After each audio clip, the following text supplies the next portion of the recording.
Welcome to the BrettJohnson.biz podcast, where we discuss business on purpose, radically fresh leadership, capital that transforms society, and marketplace stories that embolden difference makers.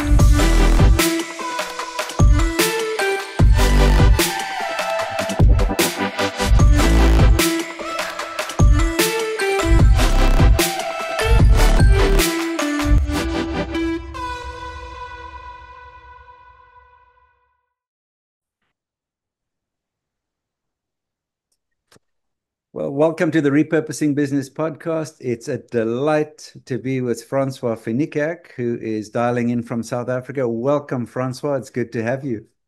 Thanks very much, Brett, and I feel welcome already. You being an ex-South African. I don't know if you can ever be an ex-South African, yeah, well, we try to get across there from time to time. And having lived in the States since 1986, I still refuse to say words like water and bathroom incorrectly. Yeah, Yeah, that's right. Yeah. And I used to get my kids up at 3 a.m. in the morning to watch the Springboks play rugby. Now I just have to do it on my yeah, with them all out of the house. So yeah, we're happy to be going back and forth between South Africa and the US. And actually, from an identity perspective, I think of myself more as a Kingdom of God person than a specific country person. I sort of think yeah. that we spread people's passports when they come to Christ so that they get a global view, which I know you have. No, I fully agree with you. I have exactly the same attitude. Yeah, great. Well, Francois, you're down in the southern tip of South Africa, pretty much down in Stellenbosch, a lovely part of the world, and you've got a fascinating history. Before we jump into your business history, perhaps tell us a little bit about South Africa. Of course, it's been in the news recently. Right now, the AGOA Treaty is up for grabs. Trump and Ramaphosa and others are trading words. There's back and forth, and somehow South Africa manages, apart from all of the sporting achievements, manages to find itself in the spotlight. But tell us a little bit of the South African context for those who might not know. I think most of our American friends have a view about South Africa as somewhere next to Kenya or something, and as if they know where Kenya is. So the best way to explain it, I met a guy who was a teacher in Boston, Massachusetts, many, many years ago. And, the obvious question, where you from? I said, South Africa. And he looked at me because the perception is that guys from Africa doesn't look like you and I. Hmm. So he said to me, what? Are you a missionary? That's the perception, but let me say there are 54 countries in Africa. Yeah. We are right down in the south. And people may recognize if I say Table Mountain and Cape Town is the southern tip. Hmm. People that look like you and I mostly come from Europe. My Hmm. own ancestors were Dutch and French. My first forefather came here in 1670. Hmm. That was before America was born, sort of. And the reason he came here was not to conquer anything. The reason they came here was that the Dutch established a halfway station on the shipping route between Europe and India, Hmm. because the little ships could hardly survive the ocean. And when they got halfway, which it was a halfway station, and that's why my forefathers came here. Hmm. Yeah. Very interesting. Yeah. We recently discovered we have a cousin. Lynn has a cousin living in Australia. She did a bit of family history and discovered that Lynn's ancestor was with Jan van Riebeck on the ship. Actually, he was a Danish Wow. a doctor, and he was the ship surgeon and ended up in the Cape and ended up marrying a local chief's daughter, a lady by the name of Kratoa. And so Yeah. I tell my wife that I'm related to half of the Cape Flats, So, Well, that's yeah, wonderful. yeah. So that was the first Yeah, interracial marriage in South Africa, and she was the first recorded believer. They changed her name to Eva, and she actually worked for that's Funry right. in his home. Yeah. So that's a part of his, Fascinating because, yeah.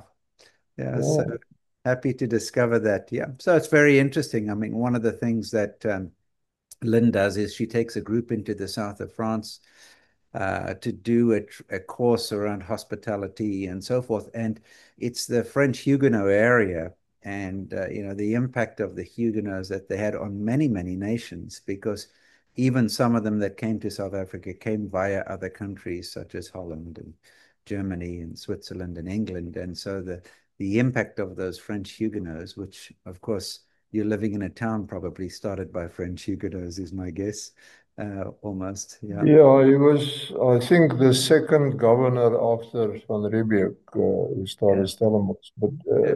I'm sure you know that the French came here for two reasons. Yeah.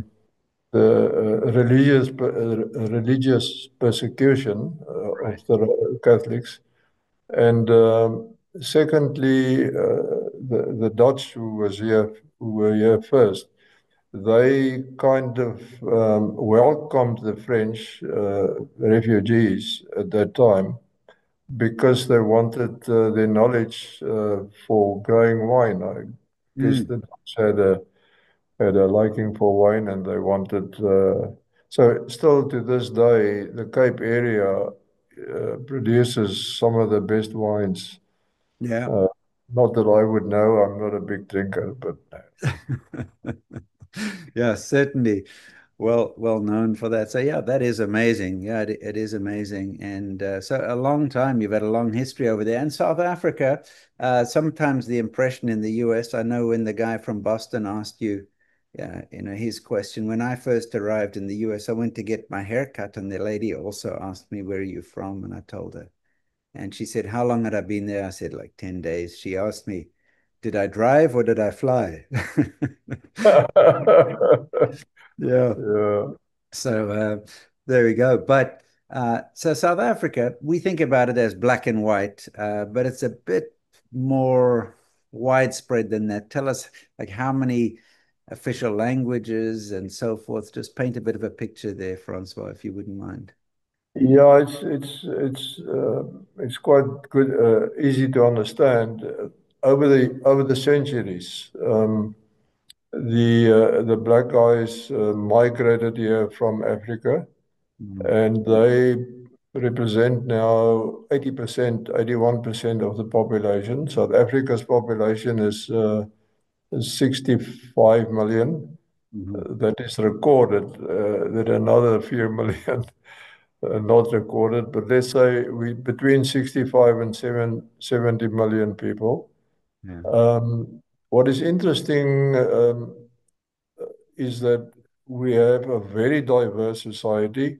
Mm, The black guys, or let's say the spoken languages in the country, comes to no less than 11. mhm, 11 uh, different population groups, and people don't realize that the difference is as pronounced as between, let's say, French and Dutch, mm, English and Greek. mm, So that complicates matters a little bit. The white sector of the population is around 7%, mhm. and that is more or less the makeup. Yeah, yeah, yeah. So fascinating. So quite a diverse country, many of whom have migrated from elsewhere, some from Europe, some from Africa. But yeah, it's My, yeah. sorry, Brett. You go ahead. My view is that diversity, I'm not a farmer and never wanted to farm, but um, let's say in breeding animals, Yeah, we all know, most people know that different genes yeah, and, produces stronger people or stock. yeah. And I kind of believe that part of our known um, what is the right word now? Let's say we are inclined to think as South Africans that we are pretty uh, we're a bit strong-headed. That's from the Dutch heritage. And I think part of the strength of South Africans are the mixed backgrounds of Yeah. everybody, Yeah. black, white, pink, Yeah. all of us have a fairly mixed Yeah. uh, heritage. Yeah, no, that's right. I remember back in the 1980s, I think it was early 1980s, might have been the late 70s. There was a book produced about the what percentage of the so-called white population had a mixture of all sorts of things in them. I don't know if you recall that. It was quite a scandal when the book came out, but that's the reality. Yeah. It's the majority, Yeah. the Yeah. majority of white people, and that is what makes race division laughable. Yeah. Because if you go back, like in your case, I mean, Creto is a very well-known lady who comes from the Bushman people, who are small people that were nomads, Yeah. and they've virtually disappeared Yeah. because development in the world overtook them because they were you know very well they were people that lived in the veld and had bows and arrows and stuff like that. But no, yeah. Yeah. So, Francois, you've had an interesting career, fascinating. And one of the things that I'm so pleased to talk to you about is in our work with Christian business leaders, there's a lot of good intention and a lot of desire to do good. But you actually took some concrete steps to make sure that this was built into the structures of your organization. And I'd love to unpack that because I think it'll be instructive, useful. There's a whole new generation of business leaders coming up who are faith driven, who are trying to do good with their business. But you can have a desire to do good and put it in the wrong wineskin, put it in the wrong structure, and you become hamstrung. We lived in Silicon Valley for 30 plus years, and the term sheets that the business people had who were Christian were no different than others. And then they find themselves just stuck in a cycle and their intentions to do good can be blunted because of the structures that they've set up. But you had a different path, and I think it would be great to just unpack that. So take us back. You started in the regular corporate world, is that right? Well, let me say I had a very normal corporate career. My basic ambition was nothing more than finding a good wife, building a house for her, and just being in terms of being able to go on the odd holiday and so on. So Mm, it sounds negative, but I never had any aspiration to be more than that. And I was fortunate that I had, if I may say so, a fairly successful career. It is relevant to my story. yeah, Um, I was in senior middle management at age 38, and then something happened. Um, we got a new CEO or president, and this guy was besotted with his own value and his own ambition in life. And it's a long story why, and it's got to do with South African politics at the time. But he wanted to become a cabinet minister, and he didn't want anything to come in his way. And I became quite disillusioned with yeah. this power-hungry, autocratic person. Mhm. So I took about a year because I had a good position and I never wanted to do more than that. I was nevertheless a bit careful. Must I now turn my back on this career and venture into the unknown? And I took a whole year to think things through and so on. And then finally, I came to the conclusion that I just had to leave. Yeah. So I resigned in 1979 and I started my own little business in the IT world here in Silicon Valley. So it's funny, I actually knew nothing about IT. But computers were in the 1980s. It was all about computers. So and the reason I did that was I read later on, General Electric's president Jack Welch, who's retired long ago. He said, "Control your own destiny, or someone else will." Yeah. So I guess that was the crux of it. Yeah. And maybe all I can add is that I had no capital. Yeah. The few rand I had, or the small, very, very limited amount of cash, I had to use to buy my company car. I had a car from my employer, so otherwise I would have had no transport. Yeah. So without capital and starting a new little business, and I had very little experience of any commercial activities, I Yeah. found myself facing bankruptcy after 9 months. Yeah. And I read later on that that was a good statistic. Most people go bankrupt after 9 months, Yeah. apparently. And that is what happened. So let me stop there and Yeah, that's check. very interesting. So you were in the IT world. That's 79. That's quite early. And before the Yeah, PCs were out, so we're talking about mainframes and mini computers and all that sort of yeah, thing back then. Yeah. yeah. Yeah. And that's right. And then so then you had, I think you've recorded in your book, you had a bit of a crisis situation where you had the opportunity to get a client and you made a deal with God. What was that? Well, after in the ninth month, I had three people working for me, and my main concern was not about me, but how do I pay the salaries of these three people? Yeah. Uh, and it was, month by month for the first 9 months, Yeah. I really struggled. Yeah. The bank manager later said to me, "Listen, my friend, do not come here again. I'm not going to lend you any more money." Yeah. So, this ninth month, ironically, from my previous employer, I convinced them to buy the equipment that I was selling, and few people will know the name. It was an American product called Wang, Okay. Wang, Yeah. Boston, Massachusetts.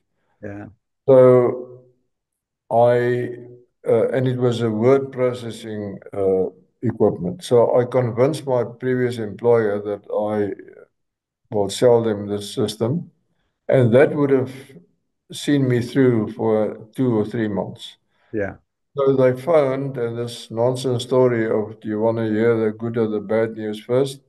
So I said, "Just give it to me." So one of my colleagues, previous colleagues, said to me, "We decided to buy it." And I can still to this day remember the absolute relief. It was like a shower. Yeah. Uh, and I knew I was okay. Yeah. Then he said, "But the bad news is, I don't think it'll be bad news for you. But the bad news is, we're not going to buy it now in September. We're going to buy it with the capital budget in March next year." Yeah. And I just knew I was a dead man walking from that. Yeah. And I sat with him. I actually went to see him. Yeah. uh, and on the way there, I just knew I was so helpless Yeah. that I stood under a tree on the way to the customer, my previous employer.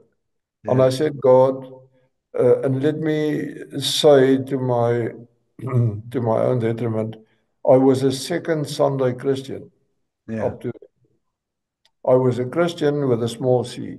Yeah. So it's amazing how people uh, get to know Christ very quickly when they're in trouble, or at least Yeah. think they know him well enough to ask him. Yeah. So I stood on a tree and I said, God, I can't. Mm. I acknowledged my own weakness, which is a principle in the kingdom. Yeah. Acknowledge your own weakness. And I said to him, I can't deal with this. You need to help me. And I made the mistake of saying, God, I offer you 30% of the business if you help me. Yeah. Just think of the absolute nonsense to try and deal with God Yeah. and to think that, 10% is not good enough. I need to offer him 30%. Then he'll help me better. I don't think I need to explain that to anybody.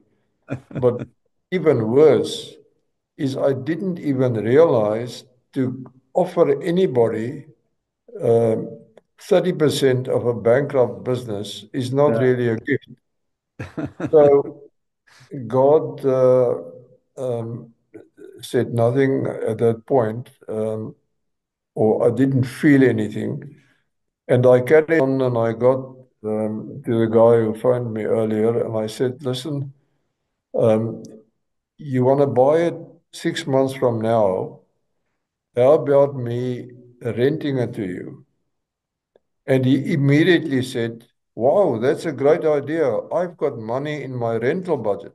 Yeah. So the whole thing was done right there Yeah. before the tea arrived, so to speak. Yeah. But what is more important is that I only learned much later in life that step one, acknowledge your weakness. Yeah. Step two, there are certain principles in life that you need to adhere to and honor.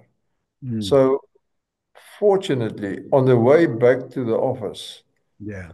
uh, I realized that my um, uh, promise to God that I will give Him 30%.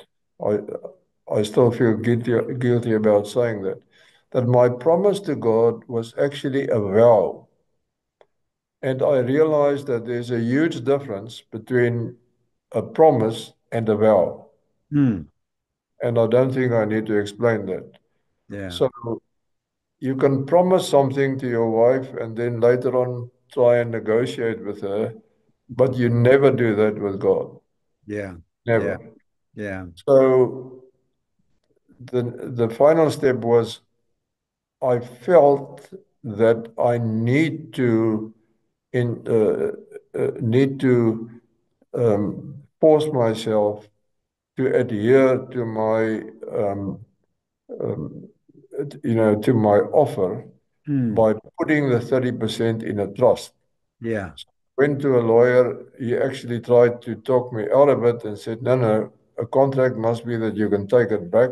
I said, you don't understand. And I went to another lawyer. Yeah. So that is where the whole thing started. And I think, if I may put it like that, I think it caught God's eye Yeah. that, at least there was a little bit of promise Yeah. in this possible relationship. Yeah. And God started to bless me. Not that I didn't have hardships, but the hardships were all because I didn't ask Him beforehand, and I kept on being strong-headed. Yeah. Now, surely I know what I'm doing, and instead of checking with God first, and it took me many years before Yeah. I learned it's much easier to Yeah. clear things with God first, and then. Yeah. So um, I think the last thing I can add is that um, uh, I just felt guilty about the 30%, and I had the ambition from day one Mm. to increase that. Yeah.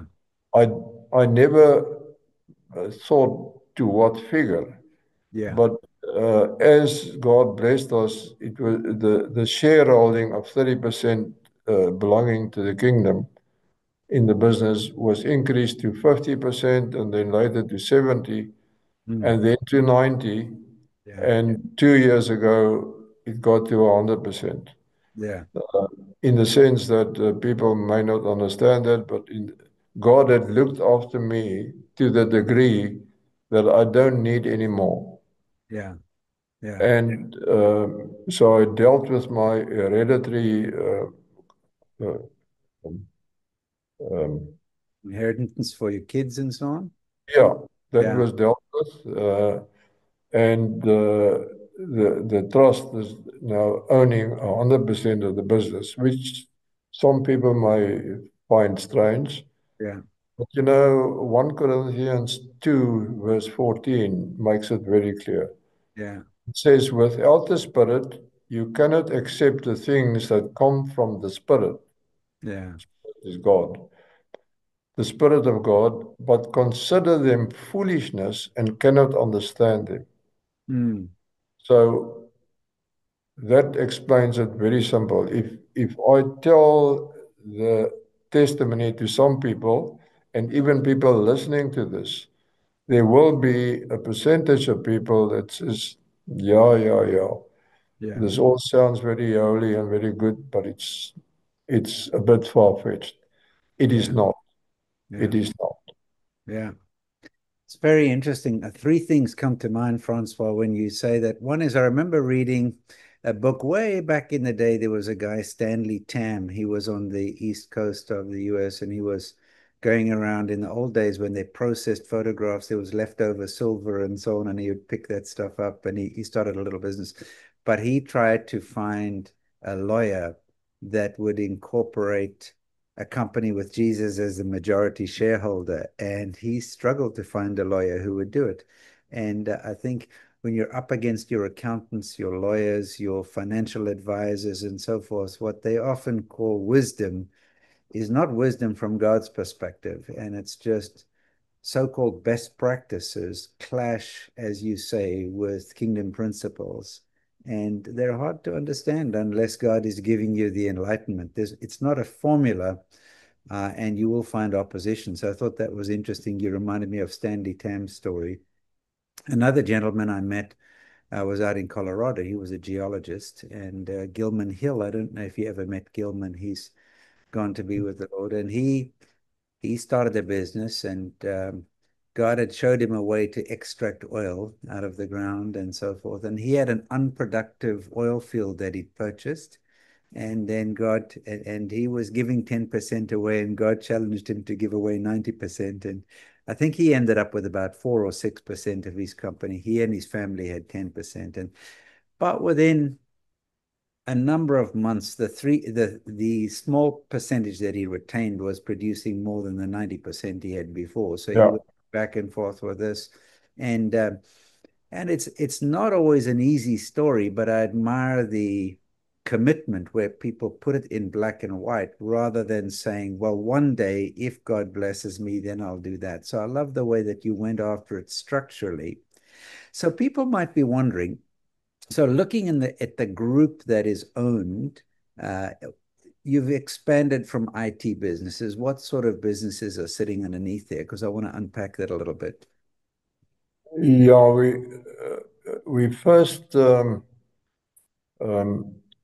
let's say the lesson I learned with Wang, because it's part of history. Wang withdrew from South Africa for political reasons. Yeah. And I don't blame them, it's their prerogative. So, um, and all our eggs were in one basket. We had no other product. And that was probably the biggest major crisis I faced. Yeah. Because at that point, we grew from about 3 people to, I think, 140. Mhm. And we had almost the whole of the government on Wang and many big corporations in South Africa. So that was a real crisis.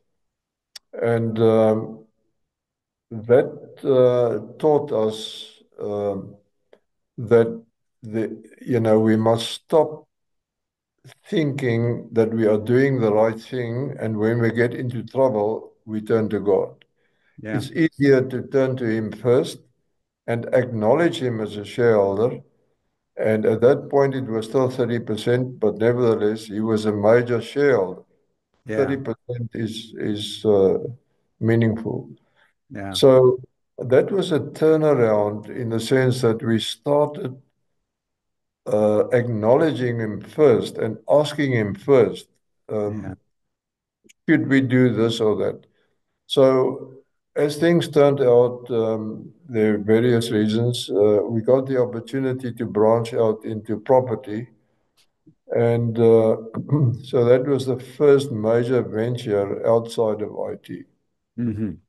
And then, for various reasons, which is not really important now, we eventually sold out of property and we um, co-founded King Price Insurance, which is one of the upcoming insurance companies in South Africa.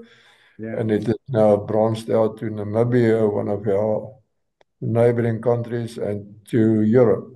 Hmm. So we're doing business in Europe under the name EasySure. We Yeah. paid a lot of money to the guy who owns EasyJet, Hmm. so EasySure.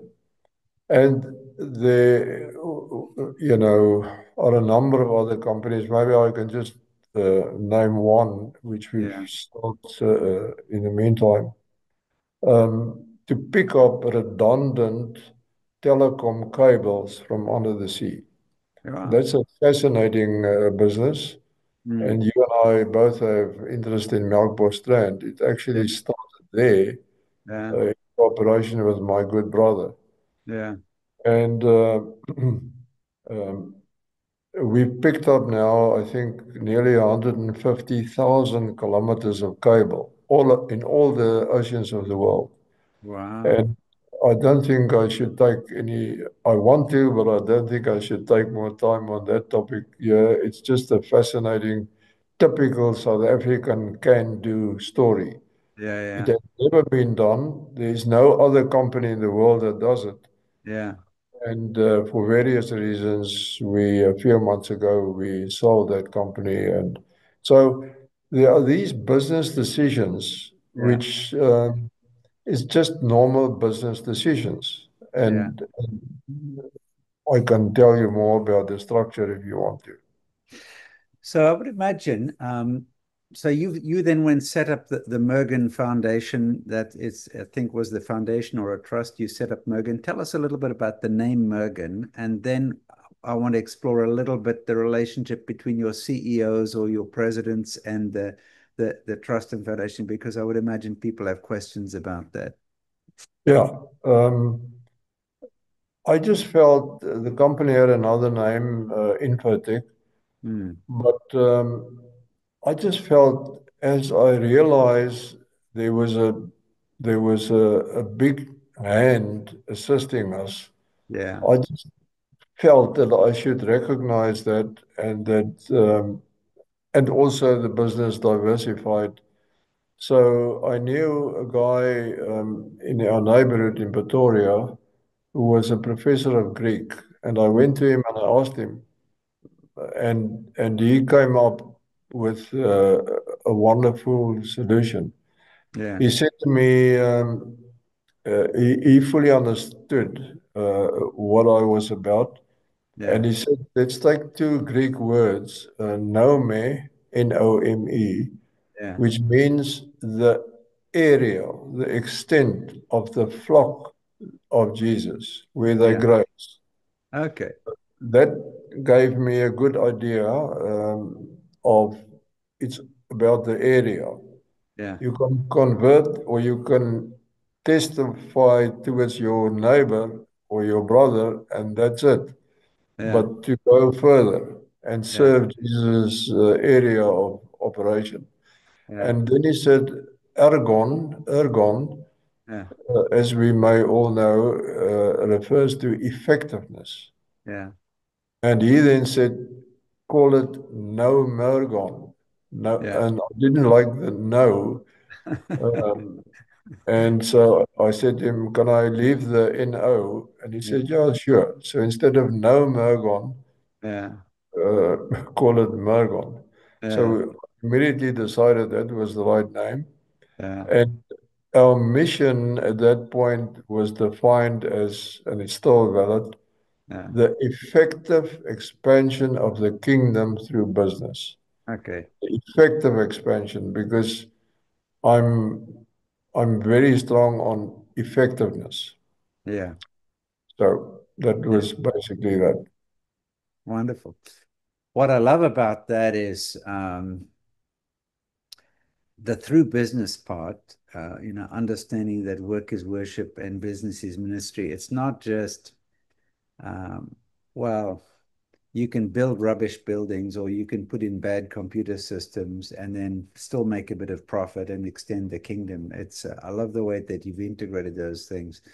And certainly your point, Francois, about everybody wants God in their business when they have a problem, right? And Yeah, yeah, and yet saying, look, this is a question of honor. If God is eventually the senior partner in the business, the majority shareholder, but even 30% is a significant shareholder. I mean, you wouldn't think of doing things, if you had an investor that was a 30% investor and so on, you wouldn't just willy-nilly do stuff without consulting them. So exactly. I love that heart of honoring God, consulting God, and then building it into your name and your purpose. I remember many years ago, it was my birthday, and that's how I remember the date. And God said to me, the name of our company is not a name, it's a mandate. And it sounds the same with Mergen. It's not just a name, every time you say it, it's a re-expression of a mandate that God has given you to the nations through business, which is wonderful. Yeah. If I can just add, I think it's important to get the perspective. Many people who gets to a point where they want to give to the kingdom, they're inclined to give the proceeds, but Yeah. retain the ownership or the capital. And somebody who had a big influence in my life was R.J. Letourneau, Yes. who also, in the Depression in the 1930s, he was down and out. And a similar story, he started giving, and his dear wife uh, was influential in terms of, I think, turning around or doing a very good thing that meant a lot to me. They had no order book. It was 1930 odd, Mm. and things were very bad. And so they wanted to give 10%, and I think the Turno said, are we going to give the 10% before or after tax and before or after we decide we have made money this year or not? Yeah. And the good wife said, RJ, we do a budget and Yeah. we commit 10%, Yeah. but it wasn't 10% ownership. And Yeah. I'm just saying, it's no criticism. Yeah. I'm just saying, people are inclined to think that I will give 10% of my after-tax revenue or whatever. Yeah. But ownership is a slightly different thing, and it helped me a lot to understand who you're dealing with. Yeah. Let me say, when the 30% was increased to 50%, Yeah. 55, I think it was, we realized that God is now the controlling shareholder. Yeah. Now, that's a statement that some people just do not get their head around, Yeah. but that's what it is. Yeah. If somehow you, Brett, got 50%, then you're the boss, and we Yeah. better, deal with you like that. And that's how we work. Yeah. If there's a shareholder decision, we ask him. Yeah. Yeah. Yeah. But the difficult part is to wait for his answer. Yes, yes. So, that's the difficult part. And the more you wait and the more you discipline yourself, the better the outcome. Yeah, it's gonna, when we get to heaven, we can ask God, since, as you say, I'm a chartered accountant by background, how much money did Christians lose by not listening to their wives and not listening to God, you know? Yeah, Exactly. yeah, it's a shocking amount. Yeah, so that's amazing. But I love the way that you structured, and also for practical reasons. What I've found, Francois, is that people can agree, yes, on this deal, we're going to give money to the kingdom. We're going to do that. If God comes through, we'll do X and Y. But if it's not in black and white in advance, then people forget and they wiggle out of deals and so forth. And it's really a way of just holding ourselves accountable. When the Israelites went into the promised land, God said, "Look, the land is mine, and and you can have a stewardship over it, but it is mine." And if we had that view around the shareholding in corporations and said, "Well, it is actually God's, but make it structural, make it black and white so that there's no wiggle room." And this is probably why lawyers and accountants avoid it. But it is a way to mitigate against the greed of one's heart or the justification, um, et cetera, et cetera. So, have you had pushback? So, you've got a foundation or a trust, you've got a non-profit type of entity that has a broad cause, but you've got regular businesses underneath that. Um, there's deployment of capital questions that come up. So say you're doing property and somebody says, I need money for property development, or I need money for, to pick up more underground cable, undersea cables or whatever. How do you deal with the tension between the majority shareholder and then the stewards running, the CEOs running those businesses? Have there been tensions there, and how have you navigated that? Um, when let's say the whole outfit is very, very simple. It's exactly the same as we have a person, uh, Mr. X or Mrs. X, who owns 30, 40, 100% of the business. The easiest way to explain is that God now, as I said, owns 100%, and that's the foundation. He owns all of the foundation, and the foundation owns all the business ventures that we go into. We do not select CEOs or any other senior people um, solely on them being a Christian or not. Yeah. Because I don't believe that that is serving God in the best way. You Mm. must find somebody who can do the job uh, best. Yeah. Um, how can you serve God if you only look at Christian candidates? Yeah. Uh, that is a consideration for sure. But you must find somebody who is best suited to the need that you have. So it's really run exactly like it would have been if a human person owned 100% of the business.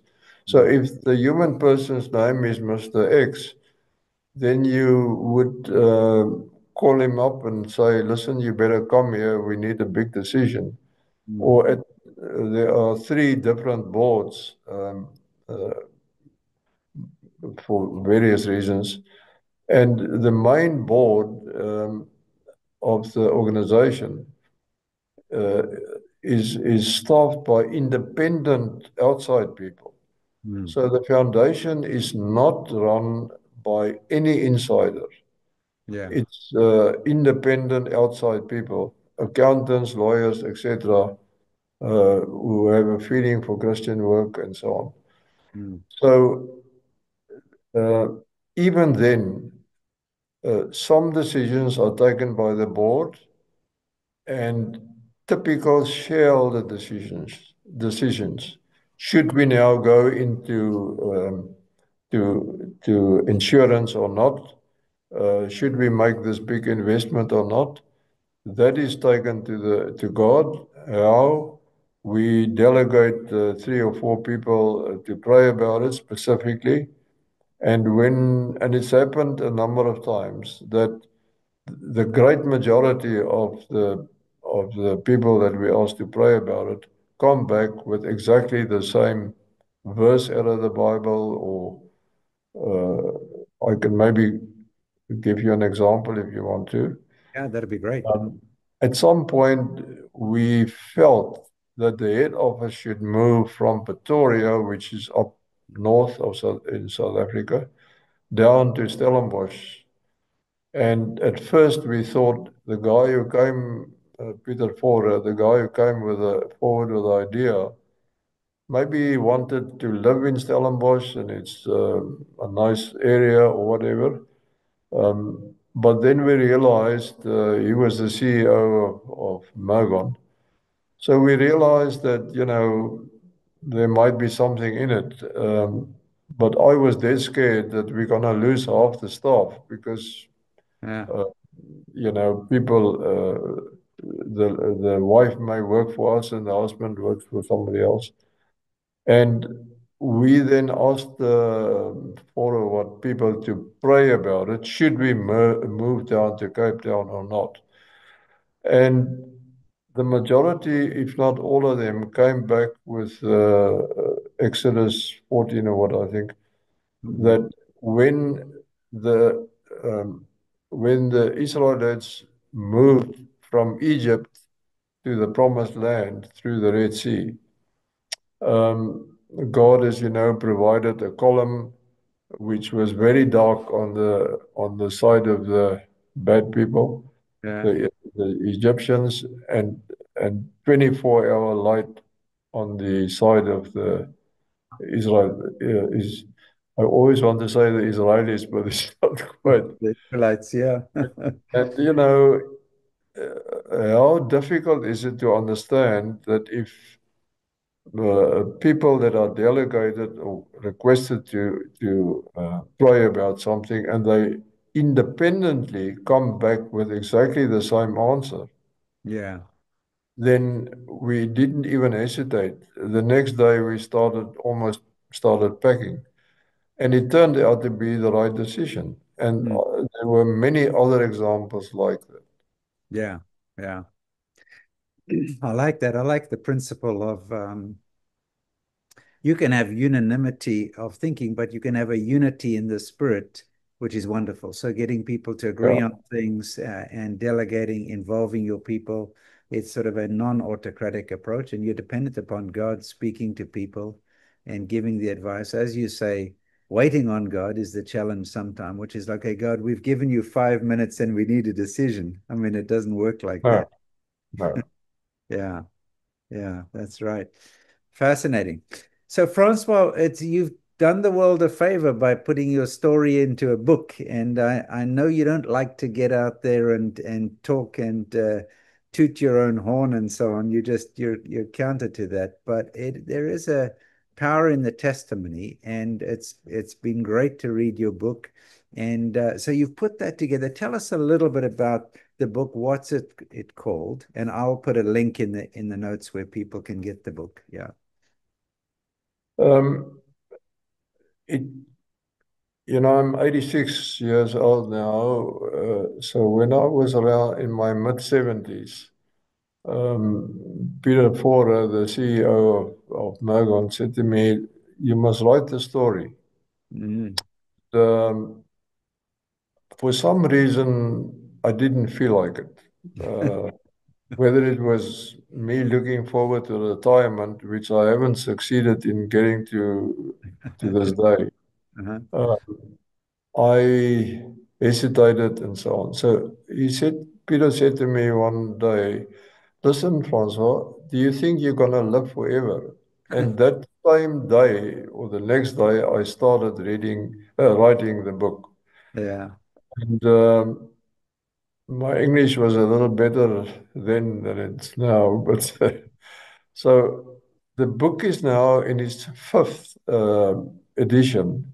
Yeah. And it's not the same book as it was in the first edition for the simple reason that obviously God knows this is his story, not Yeah. mine. And Yeah. because I honored that principle from my side without him telling me to, I just knew I had to engage with him from the first uh, uh, edition. Yeah. So it's not the same book as it was. And the reason is simply that I'm honored to be able to tell you that every time I revise the book, Yeah. it's as if God was looking over my shoulder, which obviously he is, and Yeah. what was and is. And so it's not the same book. And we changed the cover, and the name is still more or less the same, but the name of the book now is Doing Business with Purpose, Yeah. uh, from success to, I've got it right here, Yeah. from success to significance. Yeah. So Yeah.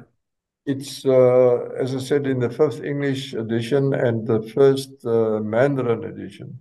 Yeah. So that's a big challenge to get it marketed, to market it in China. Yeah. But we've been able to get a good start there before the Chinese government has now again clamped down on Christian work there. But Hmm. I have a strong feeling that it will get going again.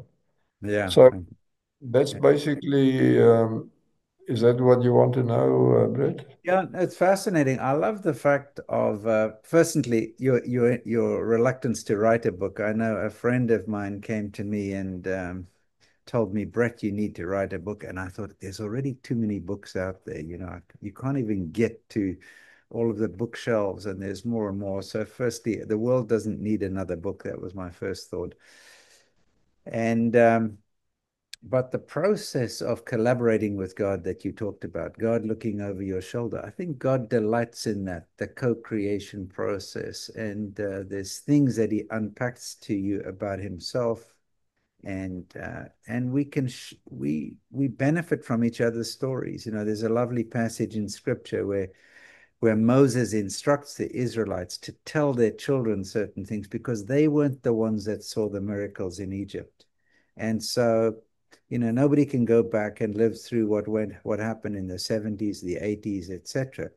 But they've got new challenges. They've got things with AI, with globalization, with all sorts of things that we didn't Mm. have. But the principles provide courage and so forth. So I really appreciate the fact that you've put that in the book, and it's wonderful, and so it's good to hear the stories about that. If So I yeah. can just add before I forget it, I think a very important item is that it's been the first edition was about 11 years ago, I think.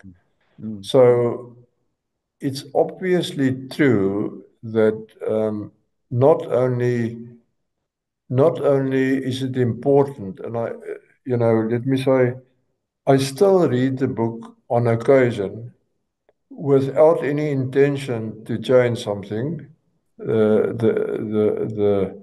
editing of it is done specifically from time to time, but I read it to remind myself of what God did. mm, And even before that, if God had blessed you the way He did to me, the basic obligation that you have is to tell people about it. yeah. And we don't make a cent of profit. The book obviously has no profit motive at Yeah. all. Yeah. It is simply to sow the seed. Um, and what happens, and there are many stories and feedback that we get from how God's testimony changed the lives of people, not Mm, only in South Africa, in various parts of the world. yeah. So to me, and the way I understand the Jewish people, they have a characteristic to tell stories around the dinner table. Yeah. And that is, we should all do that because there are lots of things in any family Mm. that the next generation can benefit from. Correct. But Yeah. they won't if they Yeah. don't know. Yeah. Francois, perhaps it was the auditor in me, but when we started taking teams of business people to the nations to come alongside, mid-market companies and help them get their business into God's business and so forth, one of the things that we started recording is Marketplace Miracles. So we have a formpie, a little form, and it says, okay, this is the company, the name, the details of the company. What was their situation? What was the miracle that they needed? What did God actually do? And then, what was the outcome? So it's just four block boxes on this form. And then we get the company owner, CEO, or whatever, to sign it and date it so that we have it. And the reason we do that is, yes, there's a danger that, the fish grows, it's a 2 foot fish, but it ends up being a 2 meter fish. But actually, the bigger problem is people forget. They just don't Yeah. remember the miracle. I was with a business in Somerset West, and they asked me to go in and to meet with the owner of the business, or the principal of the business. But he was a new guy, and he didn't know what God had done in the past. But I had the forms, I had the things. I said, this is the miracles. This is the history of God's fingerprint on this business. So now you're asking in the context of what He's already done. So remembering the miracle, remembering the hand of God, the answers from God, the wisdom from God, the scriptures. So companies need to have. We worked with a company in West Texas and talked to them about having a wall of remembrance. And what I simply did is I went in, gave them all little 3 by 5 cards. They call them in America little cards. And I said, write down the miracles that you've seen God do in this business. Well, there wasn't a dry eye on the management team because they looked back and they started remembering what God did. And then they put it in a book. So I like having this. Your book is really like a book of remembrance. And you go back and you say, well, if God did it then, He can do it now. If I could trust Him then, I can trust Him for the future. So I love that. Yeah. No, but I say again, to keep on reminding yourself of what is done is like, um, um, it's obviously one of the ingredients of growth. Mm, Because something I learned at business school is anything, a company or anything else, you either grow negatively or positively. You either grow, um, don't know what the right word is now. There was a very learned word that we learned, but you either develop positively or you go backwards. yeah. There's never a stationary situation. So, um, reminding yourself of what God did in your life is certainly a growth uh, foundation in a way. Yeah. I think there's a bit of a danger, certainly in Afrikaans and British circles. You don't want to boast, so you don't want to do things. But if Scripture is clear, you have to boast in the Lord. And if God has done something, then you need to Yeah. tell it, you need to speak it out. And it's not a case of being prideful. It's a case of just, well, this is actually what God did. So thank you for putting that into the book. Now, Francois, I'm going to go to a last, perhaps I would love to explore another question, but I'll have to pick up after a cup of coffee with you, we'll decide whether you want to have this conversation about, um, and so I'm teeing up a future podcast. So I'm just warning you over here. Okay. So what I'm teeing up is there's just been a change this year in the NGO world because of the dismantling of USAID. So there are throughout Africa, for example, but throughout the world, there's many organizations who base their existence on the gifts from government, from charities, etc. But in this case, from government, and that went away. And so they're having to reinvent themselves. And so I'd like to pick up in a future conversation when you do operating out of Mergen and you find yourself with many recipients or beneficiaries who dependence upon you, but on the other hand, you've got the ups and downs of business cycles of your portfolio companies and finding yourself in the middle over there. So that's a future exploration to talk about what can be done in the world of NGOs, business collaboration, etc., as we face the future. I won't go there now, but I'll book you for a future podcast. So, but I'd love to pick up on that. I'm sure you've been thinking about that. Yes, but I thought this would be my last appearance, in a way. But since we have some joint interest here in South Africa, I consider another podcast. You'll But consider another podcast. Yeah. Well, it's interesting. don't wait too long. I'm getting old. Francois, you've got many years to go. I was just thinking when you said you were 86 about Joshua and Caleb, and Caleb at 80 years old taking and running up and down the hills outside Melkbos taking giants. So that's good. So I'm confident we can have another podcast.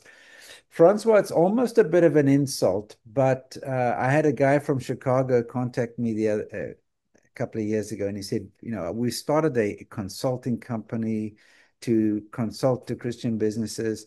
And I talked about what I'd been doing for the last 40 years. And he said, well, give me your highlights. So he wanted in 5 minutes what I'd learned in 40 years. And but I'm sure there are some things that listeners would like to know. Okay, so Francois, what are some of the key things, some of the things that you've learned where you thought, okay, these are pretty important milestone things? You've already mentioned some of those.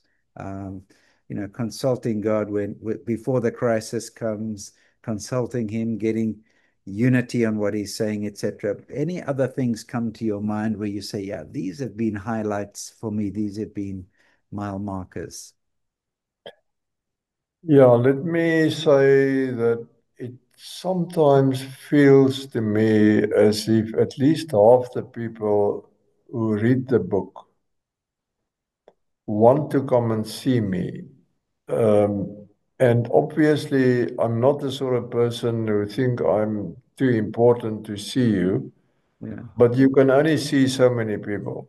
yeah, So some years ago, my colleague said to me, okay, we're going to draw the line now. yeah, We're going to give you a secretary, and she's going to be, the keeper of the gate or whatever. But still, people seem to somehow find a way yeah, of seeing me. And I have no illusion that it's anything about me personally. yeah. Um, I, I get the impression that I've learned to say to them, okay, I need to know why. Why do you want to come and see me? Mm, And I have almost in every case, um, it's some or other reason. Unfortunately, there are reasons that I immediately say, sorry, your motives and mine differ completely. But mostly I get the impression that the person who've read the testimony have a feeling there must be some pot of gold at the end of this rainbow. And I want to go and see this guy and discover, because I'm sure he hasn't written about it in the book. There's some secret somewhere. And I mean, you and I know that is just nonsense. yeah, Except the secret is the provider. yeah, But if you haven't figured that out in reading a book, certainly I'm not going to be able to convince you. So I see it in terms of a conversion. Somebody, the pastor in church or some other good soul can tell you about Jesus and he can explain to you how to get to him. Mm. But at the end, it is your decision Yeah. whether you accept Jesus or not. Yeah. So the feeling I have is that the person who desperately want to come and see me, and I've seen many, many people, and there's never been one single reason, not with one of them, that I could figure out. In all cases, I have to say to them, listen, the best advice that I can have is go and read the testimony. Mm. Because the decision whether you want to walk with God in your business or not is your decision. I cannot take it on your behalf. I cannot do a conversion for you to change the life by accepting the Lord on your behalf. Yeah. So that's been a peculiarity that I cannot really explain. Yeah. So all I can say is, as I said just now, go back to where you come from and bless you, but buy or I'll give you a book if you want to, and and and it's all in there. Yeah. So let's say it's the same as telling you how to get to the Lord Yeah. through the Bible, but in this case, how to walk with Him in business. It's all here in the Yeah. book.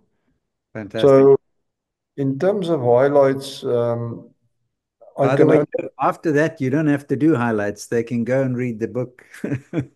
no, sure. But if you ask me if I look back, Yeah. uh, I think the three things I can think of off the cuff is the testimony that we've been talking about during the podcast. The testimony benefited me tremendously, as if God hasn't benefited me enough. Yeah. But we know His generosity.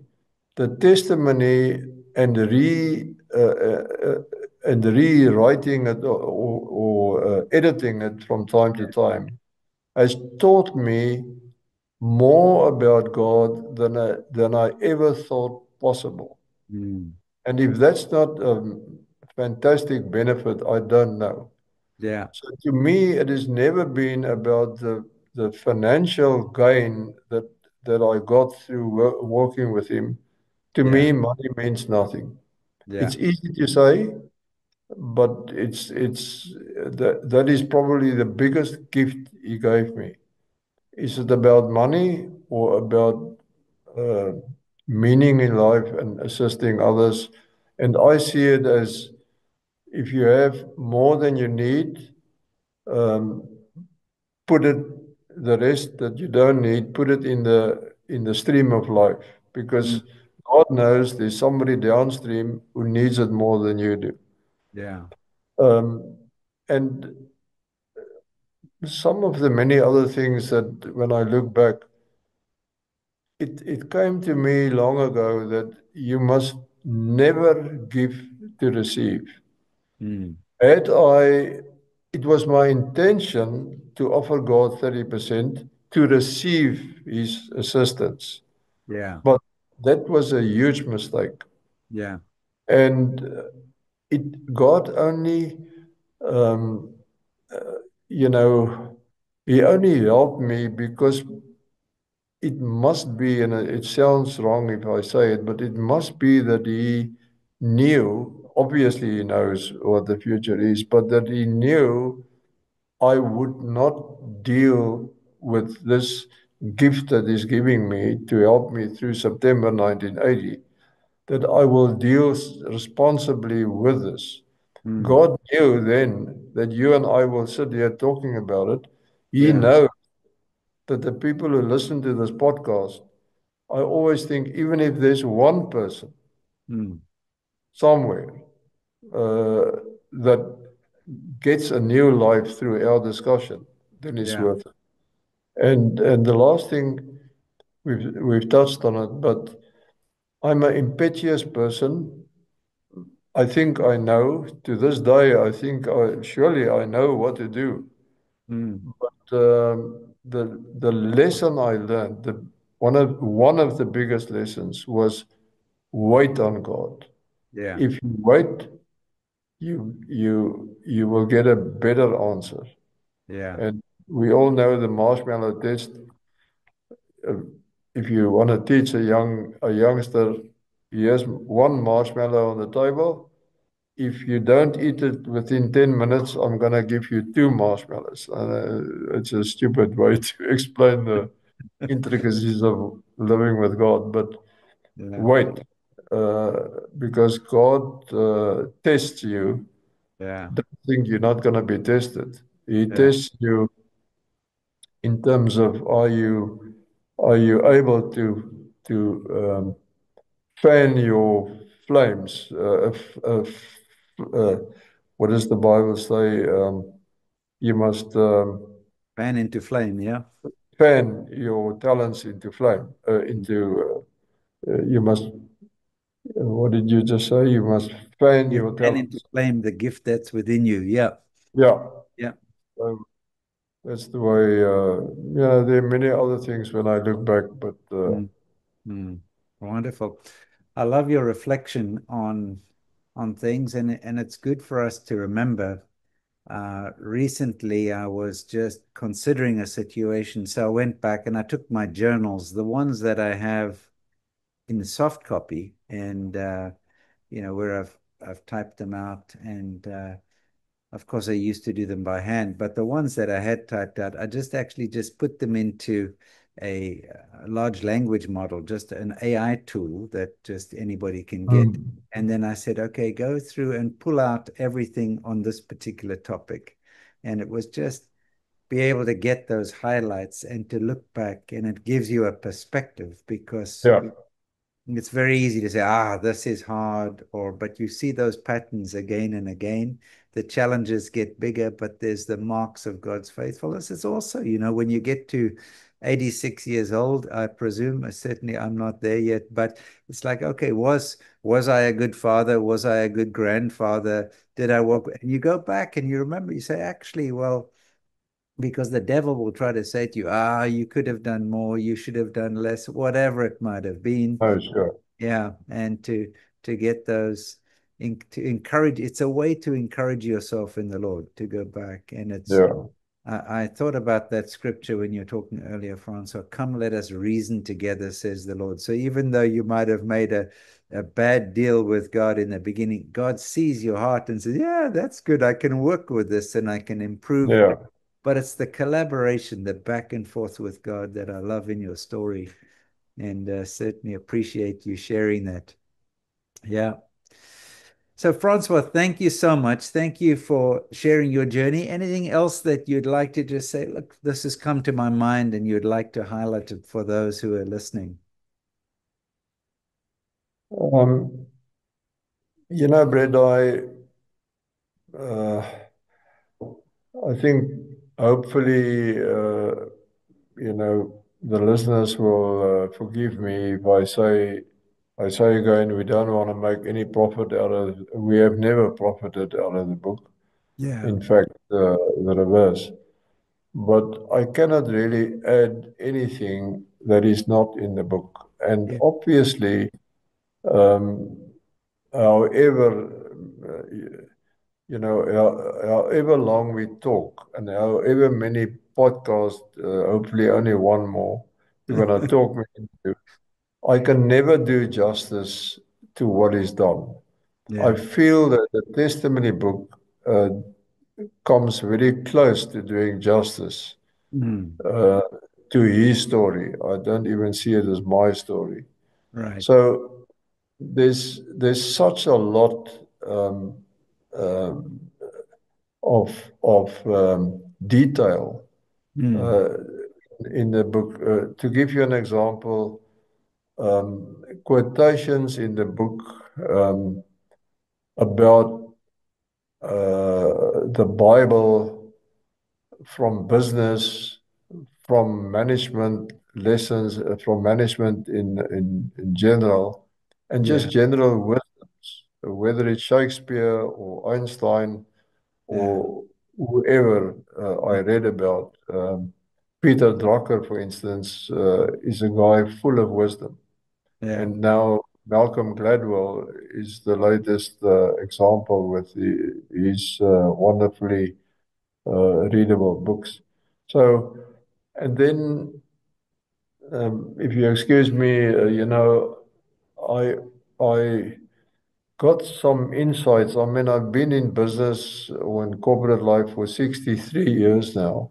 Yeah. So obviously I gained a little bit of insights here and there. So in the book, I asked AI, I asked somebody to ask AI to go through the book and just pull it out.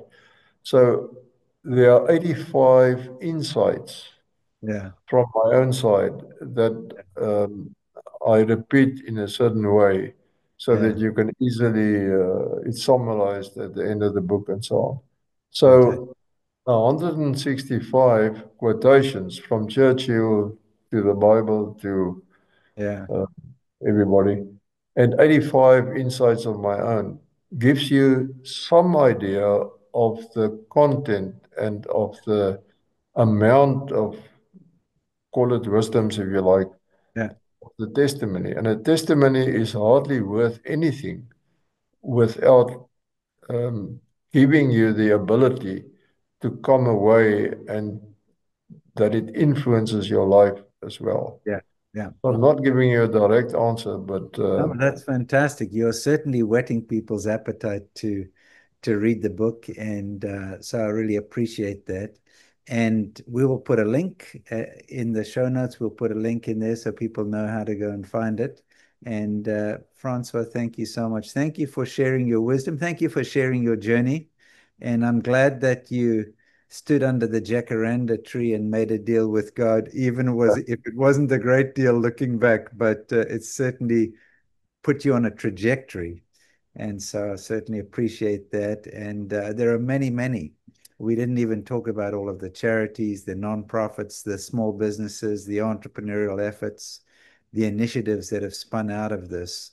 And amazing fruit. You mentioned success to significance, which was one of the phrases of Bob Buford. And one of Bob's quotes was, "My fruit grows on other people's trees." And I suspect that yeah. you a lot of fruit growing on other people's trees. So thank you for your life. Thank you for your walk. But don't check out yet because I'm going to book you for one more podcast. Thanks very much, Brett. And I really appreciate the way you handled it and that you endured my English pronunciations and so on. Hopefully, people will forgive me for that. English is not my first language, Yeah. and thank you very much for the opportunity, and God bless you and your wife. Thank you so much, Francois. There's a small contingent of my friends who think that Afrikaans is spoken in heaven, die Hemelse and but we will find out one day. Thank Yeah, fortunately, we don't need a specific language there. yeah. Well, thank you again, Francois. Thank you, Brett. You All know, the best. thank you Thank so you.